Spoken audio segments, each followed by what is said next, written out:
जय Malhar news चॅनलच्या सर्व प्रेक्षकांना सपना चौधरीचा नमस्कार। नगराध्यक्षांना वित्तीय अधिकार द्यावे, आमदार चंद्रकांत रघुवंशींची विधान परिषदेत मागणी। नगराध्यक्षांचे धनादेशावर स्वाक्षरी करण्याचे अधिकार राजकीय भावनेतून काढून टाकण्यात आले आहेत।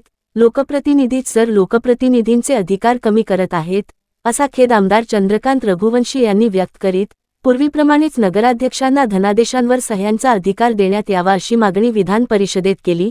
नगरपरिषद आणि नगरपंचायतीच्या अध्यक्षांना यापूर्वी चेकवर सही करण्याचे अधिकार होते, ते बंद झाले, ते अधिकार पुन्हा देण्यात यावे, यासाठी भाजप आमदार डॉक्टर राजीव पोद्दार यांनी सुरू असलेल्या पावसाळी अधिवेशनात लक्षवेधी मांडली। त्यावेळी त्यांना आमदार चंद्रकांत रघुवंशी यांनी पाठिंबा दर्शवला। यावेळी आमदार चंद्रकांत रघुवंशी म्हणाले की नगरपालिका ज्यावेळेस स्थापन करण्यात आल्या तेव्हापासूनच नगराध्यक्षांचा अंकुश मुख्याधिकाऱ्यांवर आहे। धनादेशांवर स्वाक्षऱ्या करण्याचा अधिकार नगराध्यक्षांना होते, त्यानंतर 2015 मध्ये महाविकास आघाडीचे सरकारच्या काळात हा अधिकार काढून घेण्यात आला। आज राज्यभरात 90% नगरपरिषदा या महायुतीच्या ताब्यात आहेत, त्यामुळे आता शासनाने नगराध्यक्षांना यांचा अधिकार देण्याच्या निर्णयाचा फेरविचार करायला पाहिजे।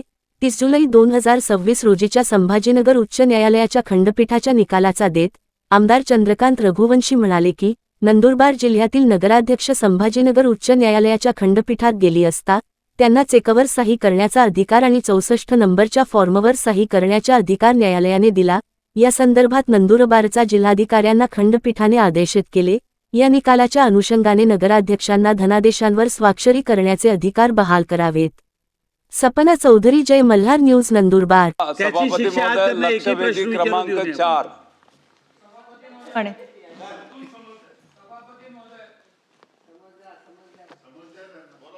आदरणीय सभापती महोदय, आपल्याला माहिती आहे की राज्यामध्ये मोठ्या प्रमाणात नगरपालिका नगरपंचायतीची संख्या आहे आणि यामध्ये आत्ताच 6 महिन्यापूर्वी निवडणुका झाल्या आणि या निवडणुकांमध्ये निवडून येण्यासाठी अतिशय कष्ट नगराध्यक्ष व नगरसेवकांना करावे लागले। निवडणुकीची तयारी 5-5 वर्षापासून करावी लागते। पक्षांतर्गत त्या ठिकाणी स्पर्धा असते। उमेदवारी मिळाल्यानंतर जनतेतून निवडून येण्यासाठी सर्व नगरसेवक आणि नगराध्यक्षांना अतिशय कठीण अशा अग्निपरीक्षेला तोंड द्यावं लागतं आणि पक्षाचा त्या ठिकाणी वचननामा प्रसिद्ध करून जनतेला आश्वासन द्यावं लागतात। जनतेच्या आशा आकांक्षा नगराध्यक्ष व नगरसेवकांवर असतात। रस्ते, वीज, पिण्याचं पाणी, स्वच्छता, गार्डन, सौंदर्यीकरण, ड्रेनेज, गुंठेवारी, अनधिकृत लेआउट इत्यादी अनेक अपेक्षा या जनतेच्या डायरेक्ट त्या ठिकाणी नगराध्यक्ष व नगरसेवकांकडून असतात। आणि सभापती महोदय, आपल्याला माहिती आहे की 74व्या घटनादुरुस्तीमध्ये त्या ठिकाणी लोकनियुक्त नगराध्यक्ष हे संपूर्ण शहराचे प्रतिनिधित्व करतात व जनतेसमोर थेट उत्तरदायी असतात। त्यामुळे स्थानिक प्रशासनावर त्यांचे प्रभावी नियंत्रण असणे ही केवळ व्यावहारिक गरज नसून एक घटनात्मक अपेक्षा सुद्धा त्या ठिकाणी आहे। केवळ त्या ठिकाणी नगराध्यक्ष आणि नगरसेवक सभेमध्ये येतील, ठराव करतील आणि जर त्यांना वित्तीय व प्रशासकीय अधिकार नसतील तर त्या ठिकाणी ते चांगल्या प्रकारे काम करू शकत नाही। आणि म्हणून ठरावाच्या अंमलबजावणीवर सुपरवायझरी राईट्स ते त्यांना देण्यात आले पाहिजे। मुख्याधिकारी हे अनेक ठिकाणी नगराध्यक्षांचं ऐकत नाही, सभापतींचं ऐकत नाही, नगरसेवकांचं ऐकत नाही आणि एकदा जर मुख्याधिकारी ऐकत नसेल तर कर्मचारी किंवा विभाग प्रमुख ते सुद्धा ऐकत नाही। आणि त्यामुळे मुख्याधिकारी यांनी त्या ठिकाणी नगरसेवक, नगराध्यक्ष, समितीचे सभापती यांचे जे काही निर्णय असतील ते निर्णय ऐकले पाहिजे। अशा संदर्भामध्ये त्या ठिकाणी सुधारणा करण्याची आवश्यकता आहे। खरं पाहिलं असता मुख्याधिकाऱ्याचा गोपनीय अहवाल, कॉन्फिडेन्शियल रिपोर्ट तो लिहिण्याचे अधिकार हे त्या ठिकाणी नगराध्यक्षांना असले पाहिजे। कर्मचाऱ्यांच्या बदल्या करण्याच्या संदर्भात सुद्धा नगराध्यक्षांना सोबत घेतलं पाहिजे. साप्ताहिक प्रशासन आढावा बैठक ती त्या ठिकाणी घेण्यात आली पाहिजे. विविध ज्या विषय समित्या आहेत, मग पाणी पुरवठा आहे, सार्वजनिक आरोग्य आहे, विकास कामे आहे, नगर रचना आहे, त्या ठिकाणी पिण्याच्या पाण्याच्या योजना आहेत, या सगळ्या संदर्भामध्ये त्या ठिकाणी विविध समिती सभापतींचे सक्षमीकरण ते त्या ठिकाणी करण्याची आवश्यकता आहे. आणि यामध्ये यालाच धरून मी त्या ठिकाणी प्रश्न उपस्थित केलाय की यामध्ये 14 ऑगस्ट 2015 रोजी जारी केलेल्या अधिसूचनेद्वारे नगराध्यक्ष यांची धनादेशावर सही करण्याची तरतूद ती शासनानं रद्द केली. ती रद्द केल्यानंतर अनेक नगराध्यक्ष हे कोर्टामध्ये गेले आणि कोर्टामध्ये गेल्यानंतर त्या ठिकाणी कोर्टाने त्याला स्टे दिलेला आहे.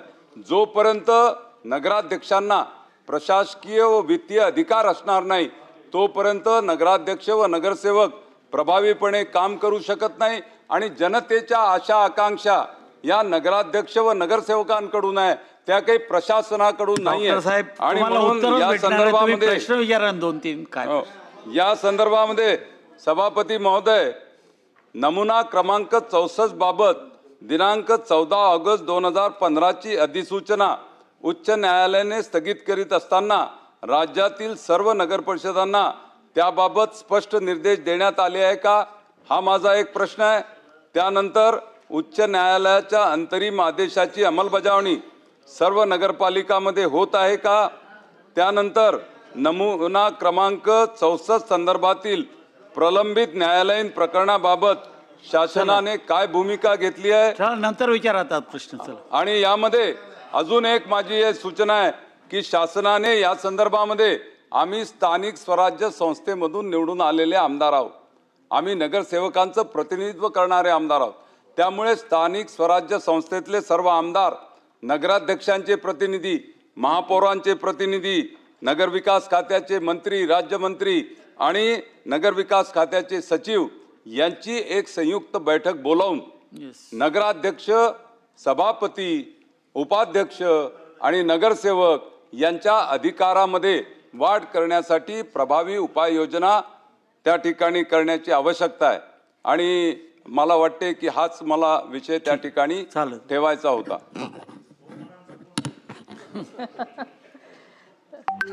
सभापती महोदय, नगर परिषदा, नगरपंचायती त्यांनी सांगितला त्या कलम 58च्या तरतुदीनुसार नगराध्यक्ष यांना पूर्वी स्वाक्षरीची तरतूद होती. 2015ला आपण दुरुस्ती केली शासनाने आणि ती तरतूद वगळण्यात आली. सभापती महोदय, त्याच्यामध्ये 2016ला उच्च न्यायालयाने स्थगिती दिली त्यांच्या त्या ह्याच्यामध्ये. पण सभापती महोदय, आपण 2018ला त्या नियमावलीमध्ये बदल केला, त्या अधिनियम जो होता त्याच्यात बदल केला, त्याचं गॅझेट केलं, त्याचा ॲक्ट केला.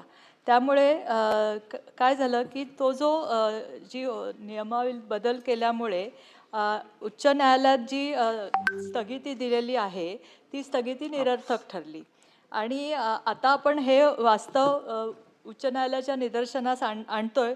आपण 9 जुलैला आत्ता त्याची तारीख आहे सभापती महोदय, आणि शासन वारंवार ह्याच्यासाठी पाठपुरावा करतंय की हे प्रकरण निकाली काढून उच्च न्यायालयामध्ये आपण ही स्थगिती उठवून हे प्रकरण निकाली काढण्यासाठी आता 9 तारीख आपल्याला 9 जुलै मिळालेली आहे. त्या दिवशी आपण अंतिम सुनावणी 9 तारखेला आहे कोर्टामध्ये. त्यावेळेस आपण त्यांनी सांगितलं पहिले नियम केला होता, आता ऍक्ट मध्ये दुरुस्ती केलेली आहे आणि ते आपण न्यायालयाच्या निर्देशनाला आणून ही स्थगिती उठवण्यासाठी आपण सरकार हे करतो. चंद्रकांत नंतर देतो मी, 1 मिनिट. चंद्रकांत सभापती महोदय, खरं म्हणजे नगरपालिका जेव्हा जन्माला आल्या तेव्हापासूनच नगराध्यक्षांचा अंकुश हा सीओवर सुद्धा असायचा. चेकवर सह्या करायचे अधिकार नगराध्यक्षांना होते, परंतु राजकीय भावनेतूनच हा 2015मध्ये निर्णय करण्यात आला. कारण 2015मध्ये महाविकास आघाडीचे जास्तीत जास्त नगराध्यक्ष होते, म्हणून राजकीय निर्णय हा झाला. की नगराध्यक्षांचे अधिकार कमी करण्यात आले, चेकवर सही करायचे अधिकार काढून टाकण्यात आले, सीओवरचं नियंत्रण कमी करण्यात आलं आणि आज त्याच्या उलट परिस्थिती आहे. सभापती महोदय, मी मान्य मंत्री महोदयांना सांगू इच्छितो की 90% नगरपालिका या महायुतीच्या ताब्यामध्ये आहे आज, आणि आज तरी शासनाने एकदा फेरविचार करायला पाहिजे. माझ्याकडे एक निकाल आहे परवाच्या दिवसाचा. तुम्ही म्हणतात की 9 तारखेला आम्ही स्टे उठवण्यासाठी प्रयत्न करू. 30/6/2026 एक निकाल लागला. माझ्या जिल्ह्याची एक नगराध्यक्ष औरंगाबाद खंडपीठात गेली होती आणि औरंगाबाद खंडपीठाने त्यांना चेकवर सही करायचे पण अधिकार बहाल केले आणि त्यांचे 64 नंबरच्या फॉर्मवर सुद्धा सही करायचा निर्णय औरंगाबाद खंडपीठाने दिला, स्टे दिला आणि जिल्हाधिकाऱ्यांना ऑर्डर काढायला सांगितली. हा निकाल सुद्धा मी तुमच्याकडे पाठवतो. आणि म्हणून जरा विशाल धोरणातून आपण सत्तेचं विकेंद्रीकरण करत आहोत. आपण आता सत्तेचं केंद्रीकरण केलं आहे या मागच्या निर्णयामध्ये, आणि म्हणून माझी तुम्हाला विनंती आहे मंत्री महोदय की हा डॉक्टर साहेबांनी सांगितल्याप्रमाणे हा एवढ्या नगराध्यक्षांचा विषय आहे. नगराध्यक्षांच्या दृष्टिकोनातून तुम्ही खरंच चौकशी करायची असेल, तुम्हाला तुमचा जर सीओ एवढा प्रामाणिक तुम्हाला वाटत असेल, माझ्याकडे माझा सीओ माझा ऐकतो. माझी पत्नी 2002 पासून आजपर्यंत नगराध्यक्ष आहे, 30 पर्यंत राहणार आहे. पण तरी तुम्हाला जर इन्क्वायरीज करायची असेल तर 3 वर्षाच्या प्रशासकीय कार्यकाळाचा खऱ्या अर्थानं तुम्ही चौकशी करा. 3 वर्षाच्या प्रशासकाच्या कारकिर्दीमध्येच सर्वात जास्त भ्रष्टाचार या महाराष्ट्रात झाले. आणि म्हणून माझी विनंती आहे, जर नगराध्यक्ष चुकीचा चेक लिहायला सांगत असेल मंत्री महोदय, तर सीओ सहीच करणार नाही, असं कधीच होत नाही. परंतु कुठंतरी आम्ही नगराध्यक्ष जो लोकप्रतिनिधी आहे, लोकांमधून निवडून आलेला आहे, लोकनियुक्त नगराध्यक्ष आता पूर्ण महाराष्ट्रात आहे. आणि अशा असताना आपण लोकप्रतिनिधी असून लोकप्रतिनिधींचेच अधिकार कमी करत आहोत, ही अत्यंत खेदाने या ठिकाणी नमूद करावं असं वाटतं. आणि म्हणून माझी तुम्हाला विनंती आहे की या निर्णयाचा फेरविचार करून आपण 64 नंबरच्या फॉर्मप्रमाणे आणि चेकवर हायकोर्टाच्या निर्णयाप्रमाणे नगराध्यक्षांना सही करण्याचे अधिकार बहाल करणार आहात का? सभापती महोदय, मी जसं सांगितलं तसं आता आपण ॲक्ट केला याबाबत ज्या कोर्टामध्ये सुनावण्या आहेत, त्याची जी कोर्टाने जी स्थगिती दिली आहे ते उठवण्याची प्रोसिजर आत्ता आपण पूर्ण करतोय. ॲक्ट केल्यानंतर तो जर शासनाने जर काही बदलण्याचे निर्णय घेतले तर त्याची एक नंतरची प्रोसिजर आहे. त्यासंबंधी सभापती महोदय आत्ता मी काही सांगू शकत नाही. पण सभापती महोदय, आत्ता जे उच्च न्यायालयामध्ये मेन विषय आहे की उच्च न्यायालयामध्ये जी स्थगितीचे विषय आहेत ते आत्ता आपण काढण्याचा विषय आहे आणि तो आपण आत्ता करतोय. आत्ता आपण स्थगिती उठवत नाही, आत्ता आपण अधिकार बहाल करत नाही. आत्ता सुद्धा महानगरपालिका असेल, जिल्हा परिषदा असेल, यांना सुद्धा सह्याचे अधिकार नाही आहेत. त्यामुळे शासनाचा निर्णय आहे, त्याच्यामध्ये आत्ता लगेचच मी तो अधिकार तुम्हाला आत्ता देऊ शकत नाही. धैर्यशील कदम एक देतो तुम्हाला वेळ देतो. सभापती महोदय, खरोखर हा एक गंभीर विषय आहे. या ठिकाणी लोकशाहीचा खून झाल्यासारखा हा प्रकार आहे. कारण ज्या जनतेतून थेट नगराध्यक्ष निवडून येत आहेत त्या नगराध्यक्षांचं अतिशय अवमूल्यन या ठिकाणी होतंय. आणि चेकवर सही नाही केली, प्रशासकीय अधिकार नाही आले, तर कुठलाही प्रशासकीय अधिकारी त्या ठिकाणी नगराध्यक्ष आणि संबंधित यंत्रणेला विचारत नाही, घाबरत नाही, किंवा जनतेची कामं जी लोकप्रतिनिधी चांगल्या पद्धतीने करू पाहतायत त्यांना कुठंतरी अडसर निर्माण होतोय. त्यामुळं मला या निमित्तानं सभागृहाला विनंती करायची आहे, मंत्री महोदयांना विनंती करायची आहे की सभापती महोदय आपल्या माध्यमातून या खंडपीठानं जो निर्णय दिलाय स्थगितीचा आणि नगराध्यक्षांना सहीचा अधिकार बहाल केलाय तो कायम ठेवावा, तो ठेवणार का? आणि तसं नसेल तर सरकारनं तो निर्णय घेऊन या नगराध्यक्षांना ताकदवर बनणं गरजेचं आहे. मंत्री महोदय. सभापती महोदय, मी सांगितलं तसं हा जर आपल्याला कायदा बदलायचा असेल तर ती कायद्याची प्रोसिजर सन्माननीय सदस्यांनी तसा प्रस्ताव हे करावा. कायद्याची प्रोसिजर बदलायची शासनाला असेल तर ती प्रोसिजर वेगळी सुरू करता येईल. आत्ता जो प्रश्न आहे सभापती महोदय त्यापुरतं मी उत्तर दिलेलं आहे की आपण आता कोर्टामध्ये जी स्थगिती आहे ती डॉक्टर- उठवण्यासंबंधीची डॉक्टर- कारवाई करतोय.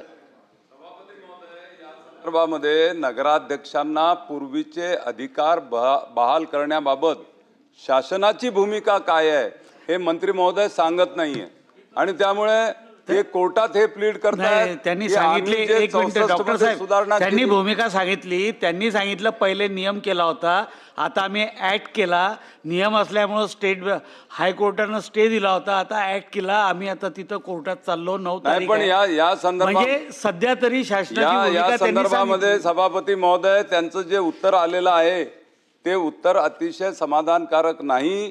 त्या संदर्भामध्ये शासनानं प्रोॲक्टिव्ह भूमिका घेऊन या सर्व नगराध्यक्षांना पूर्वीचे अधिकार 2014च्या अगोदरचे अधिकार ते बहाल करण्याच्या संदर्भामध्ये पावलं उचलण्याची आवश्यकता आहे आणि या संदर्भामध्ये एक उच्चस्तरीय समिती नेमून त्यामध्ये आम्ही जे स्थानिक स्वराज्य संस्थेचे आमदार आहोत यांच्यासह सगळ्यांना त्या ठिकाणी सामावून घेत या ठिकाणी एक समिती तातडीनं नेमण्याची आवश्यकता आहे.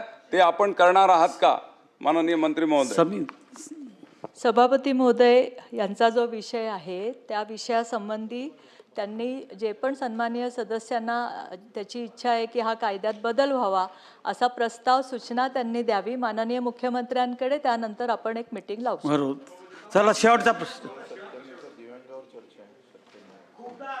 न्यायालयाने निर्णय दिल्यावरती आपण शासन नियम बदलतात.